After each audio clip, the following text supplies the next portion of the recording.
Vous entendez agent partout et vous avez l'impression qu'il y a une élite de techos qui part sans vous. Ne vous inquiétez pas parce que je suis là pour tout vous expliquer en 10 minutes. Et croyez-moi, je vais vous emmener sur une orbite pour que vous puissiez tout comprendre sur les agents IA et commencer à saisir cette opportunité gigantesque. Parce que oui, vous avez probablement entendu ce terme partout. Construisez des agents IA, le futur est agentique, les agents vont révolutionner les business. Mais concrètement, qu'est-ce que c'est qu'un agent IA? Comment est-ce que ça fonctionne?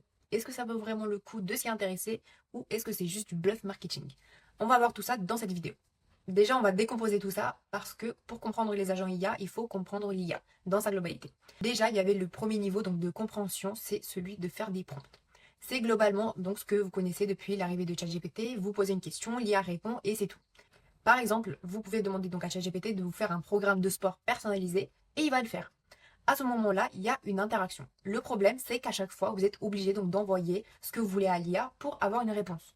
Ensuite, il y a le niveau 2, ce qu'on appelle les automatisations IA. C'est peut-être quelque chose que vous avez commencé à faire avec des outils comme Make, N8N, Zapier, etc. En gros, l'IA va suivre une séquence d'étapes que vous avez prédéfinies et elle va utiliser l'IA au sein d'une seule étape pour transformer quelque chose.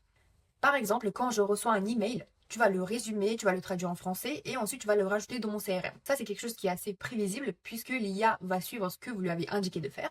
Le problème, c'est que, encore une fois, c'est vous qui prenez la décision, c'est vous qui construisez donc cette automatisation et l'IA va simplement l'appliquer. Ensuite, il y a le niveau 3, c'est enfin les agents IA. Contrairement aux automatisations IA, où l'IA a un but qui est de réduire donc la tâche qu'elle doit faire, pour un agent IA, c'est beaucoup plus varié. En fait, la vraie différence, c'est que c'est lui qui va prendre la décision. Donc, si vous avez besoin d'aide de cet agent pour préparer votre rendez-vous de demain avec votre client, une automatisation serait capable de récupérer les infos du client ou encore de préparer un agenda spécifique.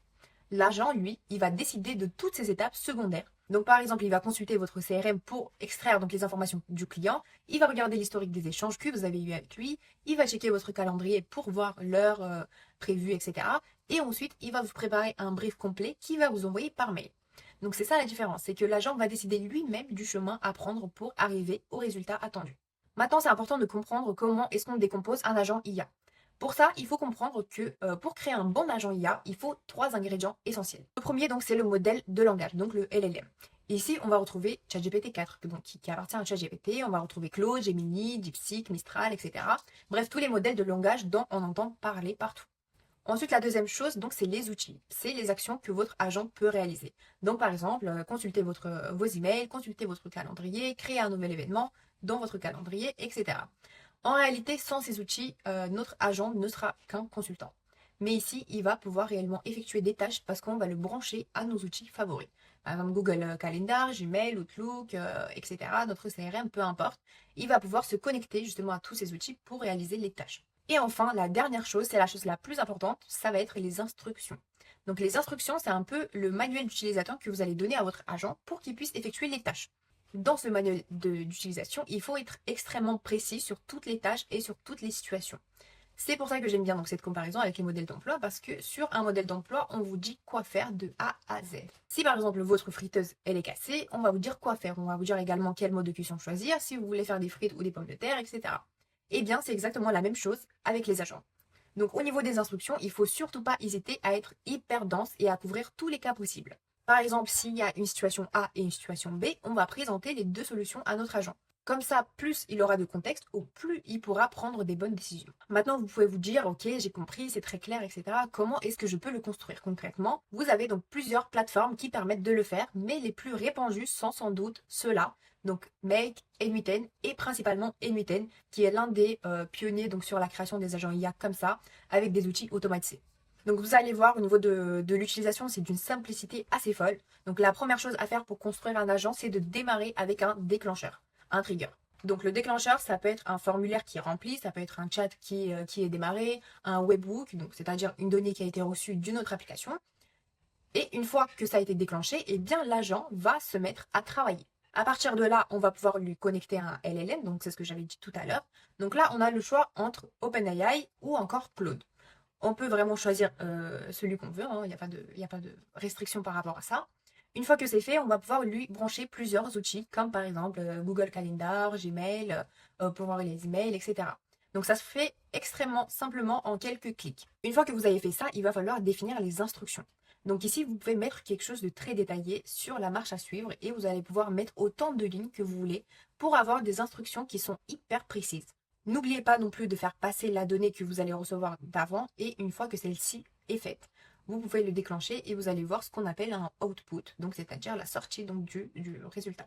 Cet agent IA peut également se connecter avec d'autres agents IA, mais ça j'en parlerai dans une autre vidéo. Maintenant, on va parler d'une innovation qui change la donne, donc le MCP, donc Model Context Protocol, et ça a été créé donc par Anthropic, qui est donc une des boîtes concurrentes d'OpenAI. Donc en gros, le MCP, c'est un protocole de communication qui standardise comment est-ce qu'on peut communiquer avec les différents outils et comment est-ce que les LLM peuvent communiquer techniquement sans que ça soit compliqué. C'est un protocole de communication qui permet au modèle IA d'interagir avec d'autres outils. D'ailleurs, si ça vous intéresse d'aller un petit peu plus loin, vous avez le lien du school en description et comme ça, vous aurez l'intégralité des informations. Donc, mais concrètement, imaginez donc le MCP comme une sorte de connecteur USB-C, par exemple. Vous voyez sur tous vos smartphones aujourd'hui, tout le monde a de l'USB-C. Pourquoi? C'est tout simplement pour standardiser le port et que tout le monde puisse avoir le même chargeur. Eh bien, globalement, le MCP, c'est la même chose pour avoir quelque chose de standardisé sur tous les outils. Parce qu'avant, on utilisait surtout donc, les API et le problème des API, c'est qu'il fallait définir à chaque fois l'action. Donc, de ce qu'on voulait faire. Est-ce qu'on a envie de créer un événement? Est-ce qu'on a envie de supprimer un événement? De modifier, etc. Donc, chaque action avait ce qu'on appelle un call API. Aujourd'hui, le MCP vous donne accès à l'intégralité des actions qui sont possibles de faire dans une application. Donc, plutôt que de connecter 4 actions différentes, on va connecter juste un MCP.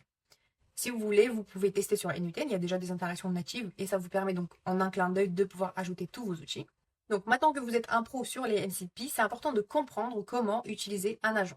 Parce que si on est honnête, aujourd'hui, on est quand même beaucoup plus sur des automatisations IA que sur des agents IA. Donc évidemment, ça va de plus en plus progresser vers les agents IA, mais pour certains experts, y compris chez Anthropic, eh bien c'est un peu surcoté. Mais il y a quand même des cas où ça va être très très utile. Il y a aussi un quatrième élément dont je n'ai pas parlé pour l'instant, c'est les RAG. Donc autrement dit, c'est un terme technique qui cache quelque chose de simple. Donc vous donnez à votre agent IA la capacité d'aller chercher dans vos propres documents avant d'effectuer une réponse. Au lieu de répondre avec des connaissances générales qu'il peut avoir, il va aller chercher dans vos données pour mieux répondre. Et là, vous allez me dire, oui, mais Alina, c'est quoi la différence entre un outil classique, etc. Eh bien, l'outil, il va avoir des actions à réaliser pour obtenir ce que vous voulez. Par exemple, obtenir une liste de notes. L'agent RAG, lui, il va transformer tout le contenu que vous allez lui donner en mémoire. Il va puiser dans toute la mémoire afin de donner une réponse. Donc voilà, maintenant vous allez me dire, ok, c'est super cool les agents, mais est-ce que c'est pas un peu risqué? Parce que oui, il y a un aspect crucial qu'on oublie souvent, c'est l'intervention humaine. Dans la vraie vie, même chez les humains, les meilleurs employés ne prennent pas toutes les décisions tout seuls, ils collaborent avec les gens. Et bien là, c'est la même chose pour les agents. Il y a une approche qu'on appelle Human in the Loop, qui intègre donc une supervision stratégique à des moments clés. Donc les outils comme par exemple n8n nous donnent la possibilité d'avoir une intervention humaine pour confirmer la théorie de l'agent avant d'effectuer une action. C'est quelque chose qui est très utile parce qu'on va pouvoir vraiment considérer l'agent comme un collègue de travail, tout simplement comme on peut avoir dans la vraie vie. Donc voilà, maintenant que vous savez tout, la question à se poser, c'est comment et quand utiliser un agent. Donc il y a beaucoup de cas d'usage différents, mais ce qui cartonne, c'est d'effectuer toute une série de tâches répétitives, imbriquées tout simplement. Par exemple, si je devais écrire un script de vidéo YouTube, je pourrais demander à un agent qui lui-même va demander à un sous-agent qui est spécialisé dans la création d'intro pour YouTube. Ensuite, il y a un agent qui est spécialisé dans la création de scripts. Ensuite, il y a un agent qui est spécialisé dans la création de miniatures. Et cet agent principal qui pilote ses sous-agents voilà, pour qu'ils puissent me donner la vidéo complète à tourner. Ensuite, on a le deuxième cas d'usage, c'est évidemment le code. Parce que l'avantage avec le code, c'est qu'on peut très facilement définir si ça marche ou pas. Et les agents sont plutôt bons à utiliser dans cet aspect-là. C'est ce qu'on retrouve beaucoup sur les outils de code assistés par IA, donc comme par exemple Bolt, Lovable, Cursor, etc. Ensuite, il y a des recherches avancées, donc avec les agents RAG, on en a parlé, et il y a une intégration avec tous vos outils quotidiens comme vos calendriers, vos mails, ce genre de choses. Maintenant, on a aussi des cas où il faut éviter d'utiliser des agents IA, c'est plus pour les agents grand public autonomes. Vous savez, c'est ceux qui vont prendre le contrôle de votre ordinateur pour faire les réservations de vol et faire un itinéraire de voyage, par exemple. Ça, on est encore au stade où c'est toujours plus facile de le faire soi-même et puis on n'est jamais encore sûr de ça. Et ensuite, la deuxième chose, c'est des tâches à haut risque sans vérification. Donc, par exemple, moi, je ne confierais pas, par exemple, la tâche d'envoyer un email sans le relire à 30 000 personnes à un agent. Donc le secret, c'est vraiment de trouver le point d'équilibre entre des tâches qu'on peut déjà commencer à déléguer à des agents et des tâches qu'on ne va pas encore, tout de suite en tout cas, déléguer à des agents. Mais je pense que ça viendra dans tous les cas plus tard vu comment ça évolue. Donc voilà, maintenant vous savez tout ce qu'il faut savoir sur les agents. Et en plus, vous en savez probablement plus que 95% des gens qui en parlent sur LinkedIn. Donc honnêtement, le monde des agents IA évolue à une vitesse folle. Et ce qui marche aujourd'hui pourrait très bien être obsolète demain. Donc si vous voulez rester à la page, vous pouvez aussi tester de créer votre premier agent IA via le lien NUITEN en description. Vous pouvez liker cette vidéo, vous abonner à cette chaîne et accéder à notre school via le lien en description. Et si cette vidéo vous a été utile, dites-moi en commentaire l'agent IA que vous voudrez que je construise parce que je suis vraiment curieuse de savoir ce que vous voulez créer. Et comme ça, on peut le faire en vidéo tous ensemble. Et sinon, je vous retrouve dans une prochaine vidéo.